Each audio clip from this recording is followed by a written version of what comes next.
Good evening, our esteemed viewers. Welcome to the tower at UNFORGETTABLE. My name is Dr. Janko, the host and presenter of the show. Today is the 2nd of January 2022. We are in a new year right now, 2022. We've gone through 2021. Our show today will be so special that we are going to discuss those issues that trended and made headlines in 2021. A lot of things have happened, and as you know, everyone is aware of what trended and things that have really troubled people. It was full of jubilations and mourning. So our show today is going to be looking at most of those issues that have trended, where people have jubilated and others have mourned. With me in the studio today, I have Lawrence Semoma, who is our analyst at UNN. Welcome to the show, Lawrence. Well, thank you so much, Dr. Jacob, for another invitation to come and feature at the tower. It's always a pleasure being part of this discussion to contribute to the big dialogue between different regions or areas. People from all over to come and contribute towards pertinent issues that our brothers and sisters do endure back home. Thank you so much, and I hope we do have a good discussion today. Thank you very much, Lawrence. And I forget to say Happy New Year, and I think I had very good holidays.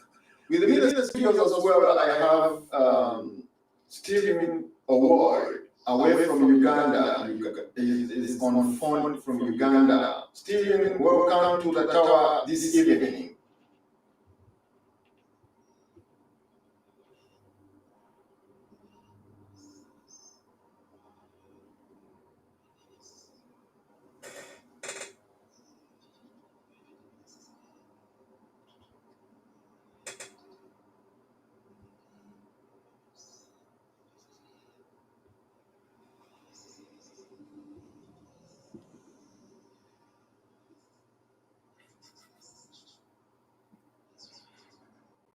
Thank you very much. Thank you very much, Stephen. Happy New Year, and I believe in Uganda down there, everything is going on right.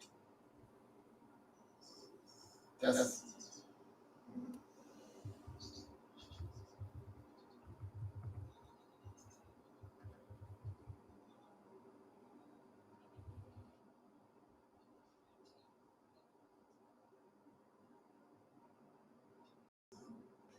Yes. Again, before I go to Lawrence, I've just received a message something like 1 hour ago that COVID has become very terrible. It's spreading so bad in Uganda. Just within 1 minute, would you guide us on that? Guide our viewers on that?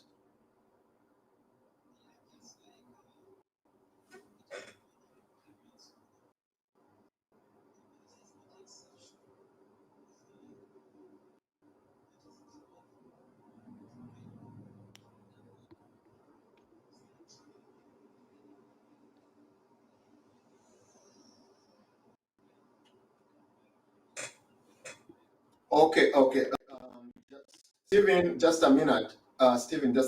Lawrence, let's start with Lawrence. Lawrence, you've seen a lot of things happening in Uganda this year, and last year, and these are the very things that we're gonna look at right now. Would you please let's have a video that wraps up everything that happened last year, and then from there we shall be able to start right away.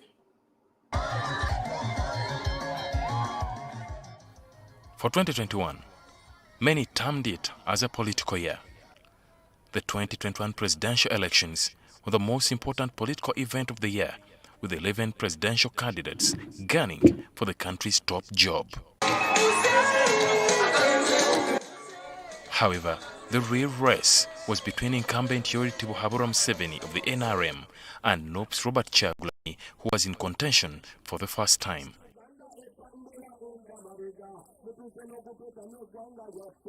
With the COVID-19 restrictions, it was business unusual, with several confrontations between the supporters of particular candidates and security agencies. After months of campaigns, elections were held on the 14th of January 2021.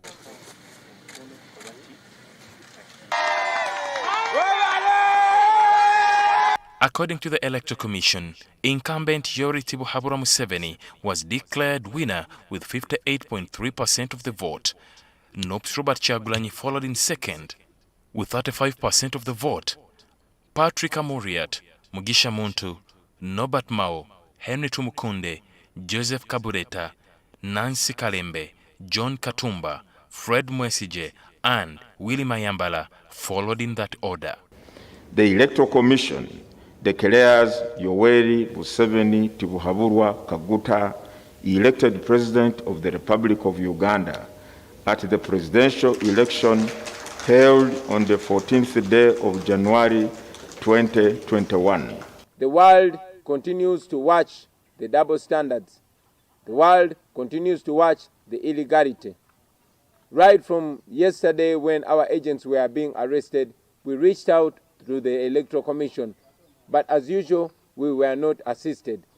The results didn't go well with the NOP camp, who petitioned the Supreme Court. However, later, the petition was withdrawn, citing lack of justice. As the judiciary of Uganda, which I heard, we were never influenced by people who praise us or people who abuse us. Still in politics, the 11th Parliament has a new speaker in Jacob Oulanyah. The former deputy speaker defeated his former boss Rebecca Kadaga, who had declined to stand down after the NRM caucus called for a change. Kadaga. Oulanyah. After a bruising campaign, Oulanyah was elected and Anita Mong became deputy speaker. 2021 also had its fair share of murders. On June 1st, Works Minister General Katumba Wamala survived an attempted assassination along Chisota Road in Kisasi. However, his daughter Brenda Nantongo and driver Haruna Kayondo were killed after their car was sprayed with numerous bullets. Police swung into action, arresting numerous suspects, ultimately killing some.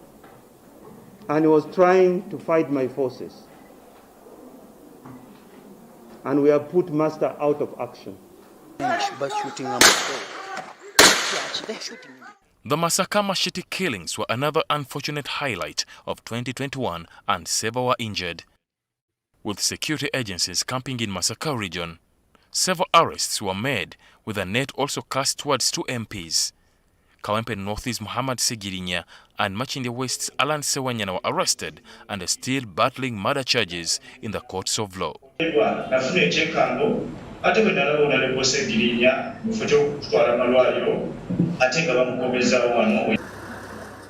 All seemed to be going on peacefully until Kampala residents awoke to the news of bomb blasts in the city in late October. Close to midnight on October 24th, a bomb went off at Komamboga's Digida pork joint, killing 1 person and leaving several injured. The explosion on Swift Safari's bus in Lungala, Mpigi, was another of the preliminary explosions where a suspected suicide bomber died. Just right in front of Later on November 16th, there were twin bombings at CPS and along Parliamentary Avenue. The attack remains the biggest security threat of the year. 6 people were killed, with over 30 injured. The explosions were linked to the ADF rebel group.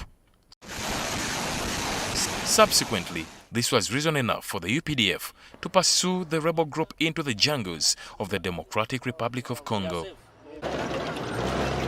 The ongoing Shuja operation is commanded by Major General Kayanja Muhanga, and the force claims they have made several gains.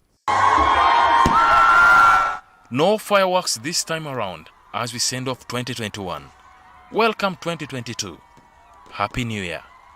Ali Mivule, NTV.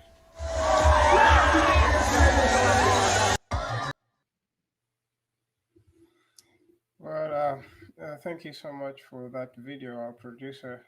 And just to get down to the issues that some of the biggest issues that are highlighted in there is, I think we have something about the yes, the presidential elections to start off with. I think that's the biggest highlight that started off this year with a very interesting campaign ongoing there with a couple of new faces in the race. And of course, the biggest fight was between the NRM and the NUP cost centers, which did give us a very good show of power and resilience in participating in this election. But just like all the elections that have come up before, it was, this one was actually more different because it was marked a lot of irregularities, if I could say. So much involvement of law enforcement, more so the army, trying to institute SOPs on a campaign trails that it was very desperate of them to try to enforce those, all these crowds that are coming up for them. And I really felt sorry for people who are actually trying to manage these crowds. One, there's in so many cases, we had so many altercations that ended up leaving us with very bloody, aftermaths from the campaign rally that all these campaign candidates had. So, but all in all, we did get to the end of the campaign and saw the results, how they came out or how they came through. And I must say that I've never witnessed an election like this one where there's this so much blood on the trail, so much heavy-handedness of the security agencies trying to manage people in a way, of course, under the guise of enforcing SOP. It was so much to take in for anyone that at some point I just wish maybe we'd had a scientific election like someone had, like some people had actually proposed earlier. But this is exactly what we signed up for, and it's exactly what we got. And at the end of the day, the results spoke even louder.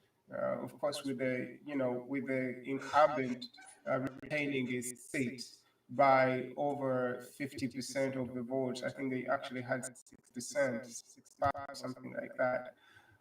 No, it was actually 58%. But in NUP, a party that had not even lasted for a year in the stage, I think they did perform so well with the 35% of the vote that were cast. Something interesting about these elections was still like the ones before.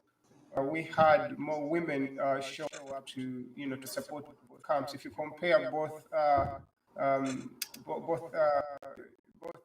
new and NRM electorate, the women did have a big number of votes. So I guess because probably they did us in the national population numbers. So that is how the election came up. And of course, the case that followed after, with all these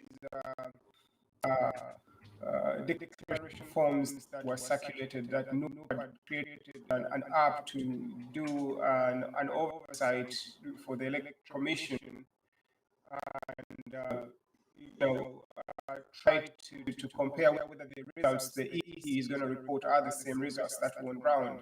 And of course, that was faced by another challenge where the government, of course, turned off the internet, and they were not able to collect all the DR forms as they needed. But for those that were collected, we could clearly see that at least in some areas, or most of the areas that NUP bothered to place agents, they did have a good count of the vote. They dominated the polls in those areas. Very interesting, but we waited for the case that could come up after this, because the DR forms were a good starting point. But it just happened that they didn't gather enough to create a strong case or so. Or along the way, maybe they were dissuaded by some other forces or something, that the case was again, withdrawn after a few weeks into the court sessions. It was very disappointing for some of us who really wanted to see this go through to the end, because even these court cases that come up, from election are also part of the electoral process, and we would want to see how that goes up to the end, more so with the evidence that was on ground. But again, that didn't happen, and of course we saw the president elect Yoweri Kaguta Tibuhaura, Museveni, sworn in as the president of the country. And as for now, we don't know whether NUP intends to go on with this struggle come 2026, which seems to be like what they set it for eventually. But other than that, we had a few issues with, or rather, we had the land evictions and conflicts that were happening, of which I think they did institute a commission of inquiry by Justice they did have a good number of issues they did present, in that the court, they did at least highlight that the courts are having over 90% of their load related to land matters.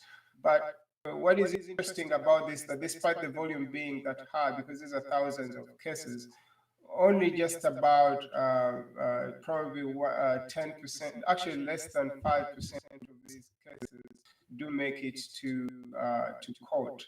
And of even those that make it to the justice realm, it is alleged that only about, is it, I think 1% or so do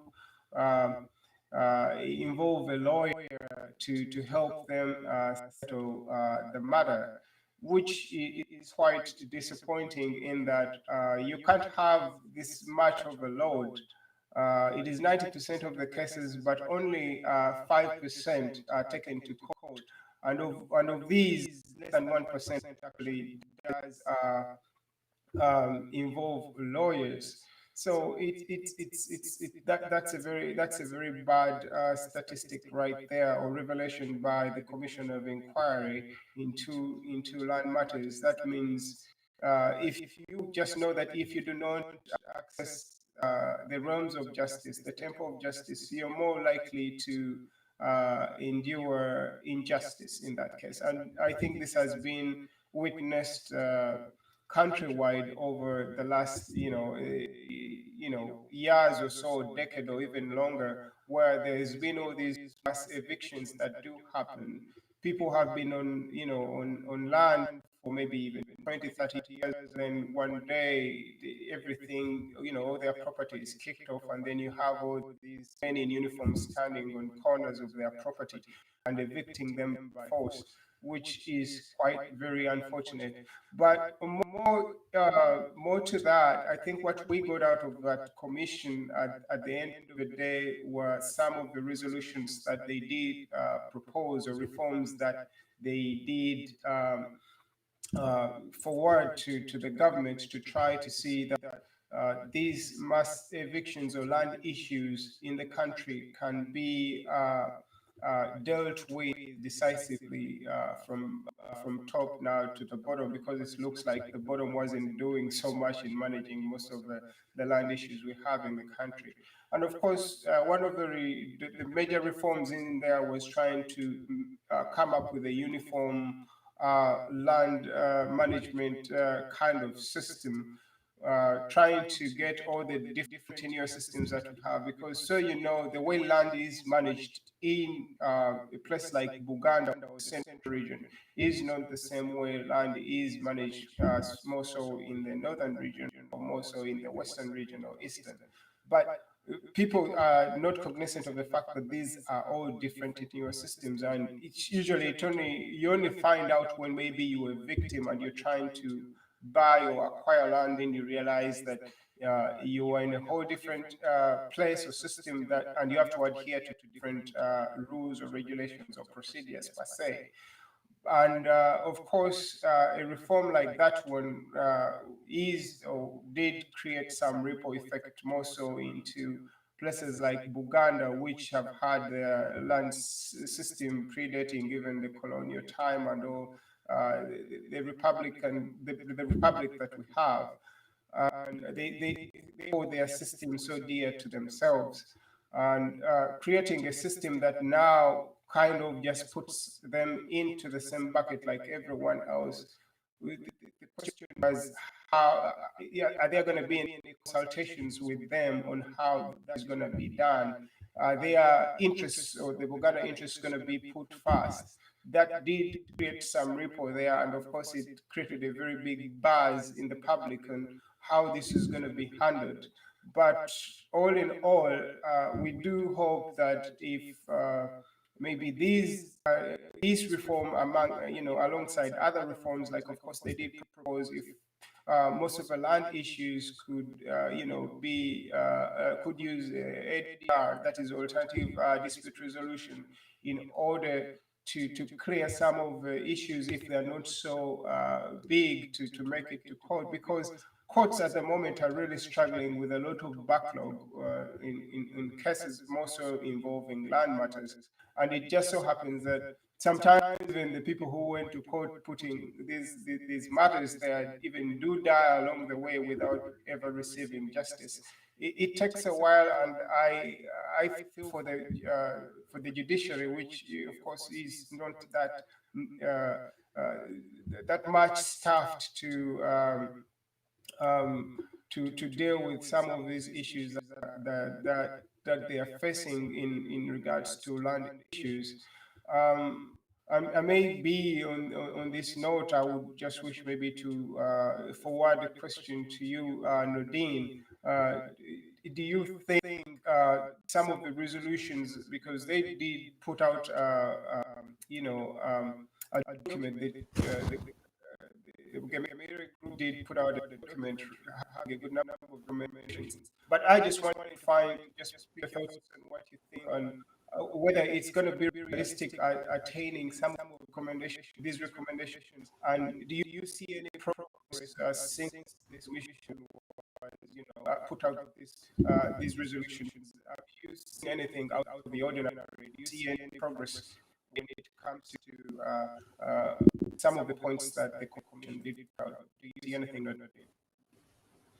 Yeah, thank you very much, Lawrence. The year has been, as you've mentioned, the progress regarding land reforms is very inevident. It's not seen at all, because it seems like those that were trying to bring it over got scared due to possibly the pressure that they had from the public. This really culminated into people, the members of parliament trying to put a brake onto possibly the pushing. And when it comes to the issue of the election, I didn't have a good comment over it as you talked of it, but I think there's a lot that needs to be put in press, because when you look at what happens in Uganda election, it's just a staged kind of practice, which would make it as a routine, that if they want to come over all the time, and then it becomes a legitimate factor to the incumbent president whenever he comes to power. So I think with the issue of land, it wasn't much that was done, although possibly let's see what happens next year, the coming year. Yes, Lawrence. Yeah, I think yes, we are not so we don't differ so much into how we see some of the issues that that elaborate here in regards to land and the election. Let's see what happens this year in terms of this land, what happens for land, and of course for the elections. We're yet to see a change, but at this point, I'm even less confident in the process on whether it's going to get cleaner, because it looks like it's getting. And by the way, for the record, this election had probably the most number of independent contestants, which is so interesting. More independent participants. It never usually happens. Usually there's just one independent contestant in the race, but this time had, I think, 5 of them that seem to have no contest. And this always happens when there are elections. Okay, thank you. Thank you very much. Thank you very much, Lawrence. Let me hold you for a minute, and let me bring in my friend Stephen from Uganda. Stephen, I hope you're doing great now. Can hear you now. Yes. I believe you have heard everything that Lawrence was trying to bring across. Then I want you also to go through those areas that you think we are making a lot of news and they have really touched the people of Uganda. I salute Lawrence, my brother. I am wondering whether they can hear me and any other person on whom we are sharing this platform. Another trending scenario for 2021 was the Buganda episode, especially in the areas of Greater Masaka, which includes Masaka, Luebo, Chotera, Sembabwe, and some part of Yantonde. Immediately after elections, there was something that was so funny that happened. A group of unknown panga-wielding assailants descended on innocent people. This time around, it was not the first time that what was happening. Actually, it was the second reoccurrence. But what was most striking was that this time around, the victims were the only people above 70 years. When you look at the statistics, there were 26 fatalities, but out of 26, almost 19 were people above 70 years. Now, until today, not even government has fully established the motive of this heinous behavior of killing people using pangas. Very many people were put into that kind of anxiety and fear, and it was made worse because it happened during the time of lockdown. That by 7, everybody must be in his house. And to make matters worse, because we don't have enough security personnel, some of these goons took advantage and started killing people, innocent people, without any help. So it was very unfortunate. That was part of our 2021 history, and the aftermath of that resulted into indiscriminate arrests.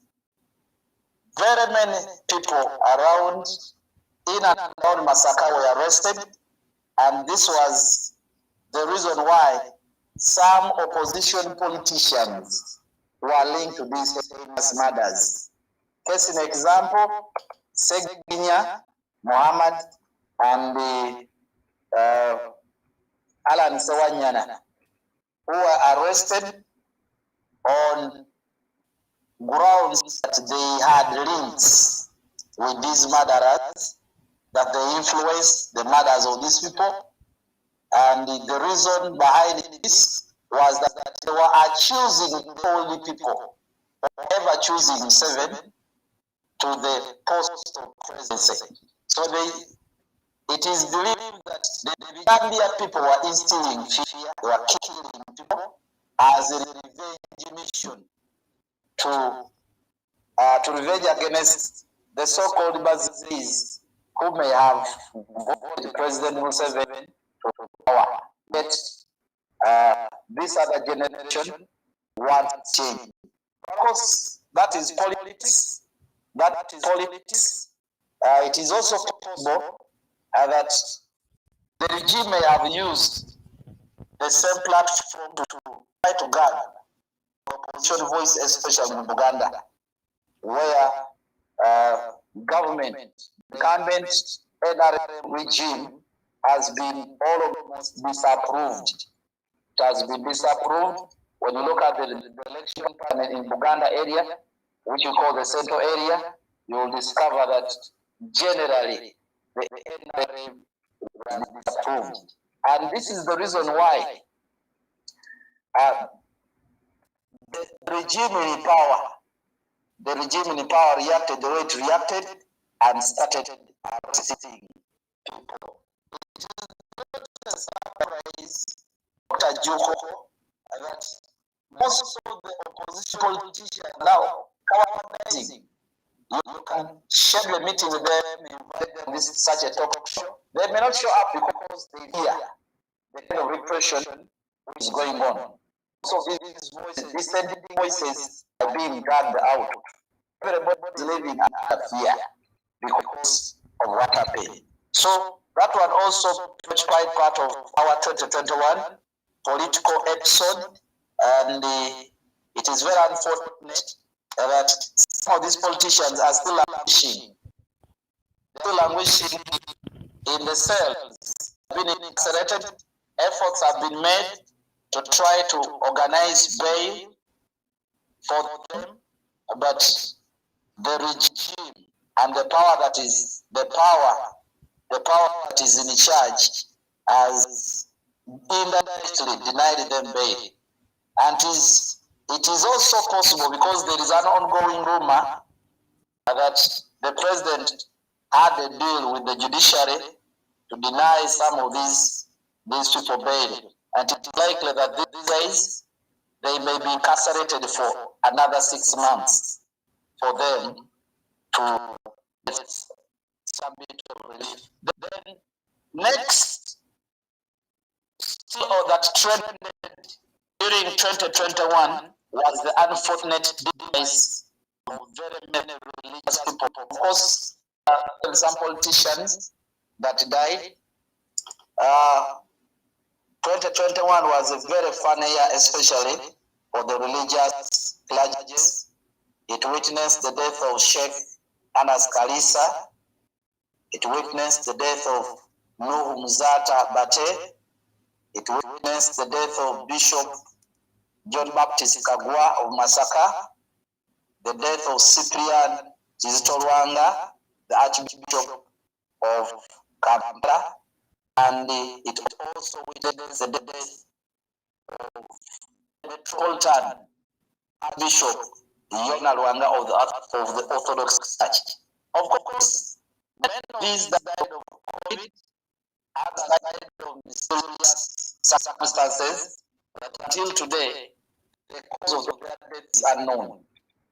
At that time, many of these leading personalities died, and their death, of course, nobody is immortal, but their death touched very many Ugandans. Why? Because they were considered to be the voice of the voiceless. Take an example of the death of Metropolitan Yona Lwanga. Very many politicians were moved. Very many circles were moved because this gentleman was considered to be a representative of the voice of the voiceless. When you compare some of these clergymen, you can equal them to the late Archbishop Desmond Tutu, who directly participated in the fight against apartheid. These clergymen would come out and blame government for unnecessary oppression, blame government for unnecessary bloodletting, blame government for corruption, and they would come out without fear. And it is the reason why, when they died, their death really touch so many Ugandans. Of course, there are so many other prominent people, like a very known entrepreneur, MK Ibrahim Mwonge, the proprietor of Africana Hotel and other businesses, passed on. The second deputy prime minister, the veteran Alhaji Chirunda Chijinja, was also consumed by COVID. Mozeko Letian, retired politician who had almost retired, was also consumed by COVID, and so many others. It's very unfortunate that many of these people died at the time when Uganda needed them. It was at that time that so many voices were advocating for a political dialogue to try to shatter for the political direction of this country. So it was such a time that now the resourceful brains of this country are now beginning to depart. People who have helped try to bring the regime, the current regime, the ruling regime, together with the sitting opposition members of opposition with the various political groups who feel this country needs to be redirected. It has this voice of political dialogue has been on for the last 7 or 8 years. There is that kind of feeling that Uganda is not taking the right direction. And therefore, the various regions, the various people who matter, the biggest stakeholders of this country, need to sit together and try to redirect this country to the right path that it should take. There is that kind of belief that we have, for some good time, we have taken the wrong direction, and therefore there is need for dialogue. So the demise of such resourceful people to the very big gap, especially to this kind of dream. Then finally, Uganda went into another lockdown. During that time, schools were closed, right from primary up to universities. Transport was closed for some good time. All major businesses and the main major cities, business centers of Uganda, that is Kampala and the rest, were all closed for something like 2 months. Now, most of the border, the maps that connect Uganda and the rest of the world were also closed. The airport for some time was closed. There were no visitors coming. There were no Ugandans living for some good time. Now, the effect of this has been very dire, especially in terms of the economy. The economy of Uganda has reeled. It has shrunk a little. It has shrunk not a little, but for some degree. Look at the education department. That has impacted seriously. And when you look at the men and the women who have invested so much in the education sector, those ones are really wounds. When you look at other sectors of the economy, they're not either doing well, and this one has really retarded the economy of Uganda. Now, it is around this time after almost 2 years, because previously there was that partial opening, and eventually after something like 2 to 3 months, we were locked down again. Now, after something like 2 years of lockdown, the president of this country yesterday, but one, tried to open this country. It is very unfortunate that again they are opening the country amidst another threat of the pandemic, especially Omicron, which has spiraled all over the world. When you look at what's happening elsewhere in the world, It is not different from what is happening. In Uganda, the daily infections, according to statistics, it is now over 1,000. We fear that immediately after the economy has been opened, bars open, schools open, transport open to full capacity, and other sectors, we fear that we are likely to have another lockdown soon.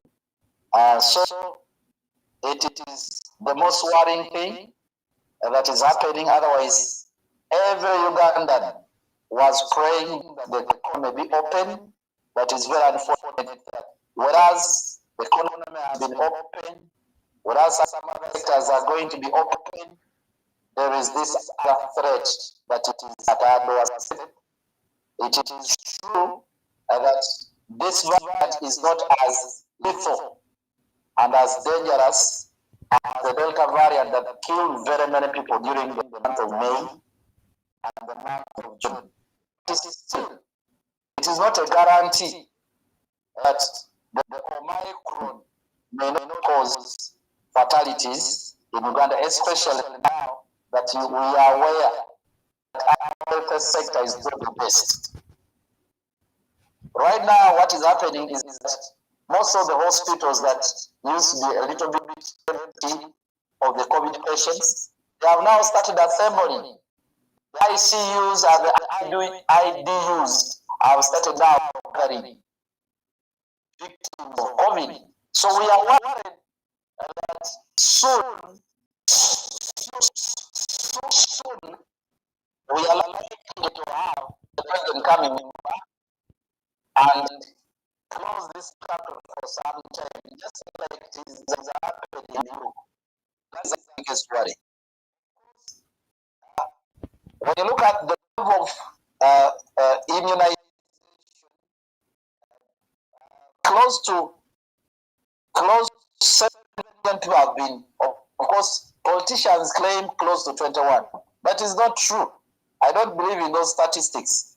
It is around between 7 to 8 million people who have been vaccinated. And when you look at that percentage, it is very, very minimal compared to the total population of Uganda. So at that level, as a nation, we are not yet safe.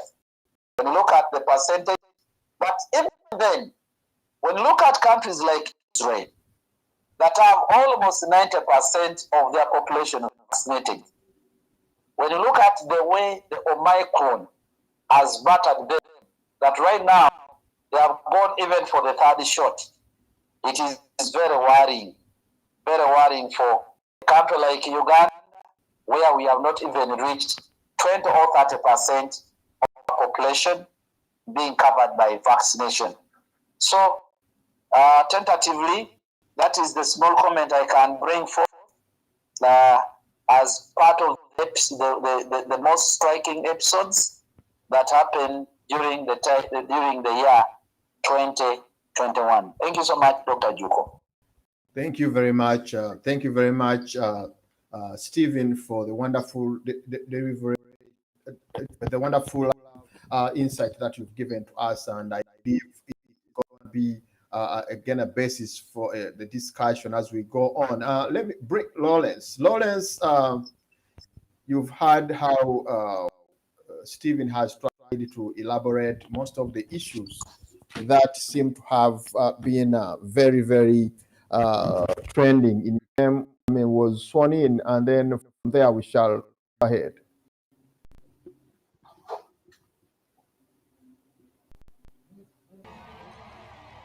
Uganda's Yoweri Museveni was sworn in Wednesday for a sixth term as president after he was re-elected in January despite widespread reports of irregularities. Museveni took the oath of office at a ceremony in Kampala, which was placed under heavy security to avoid any demonstrations by the opposition, which is contesting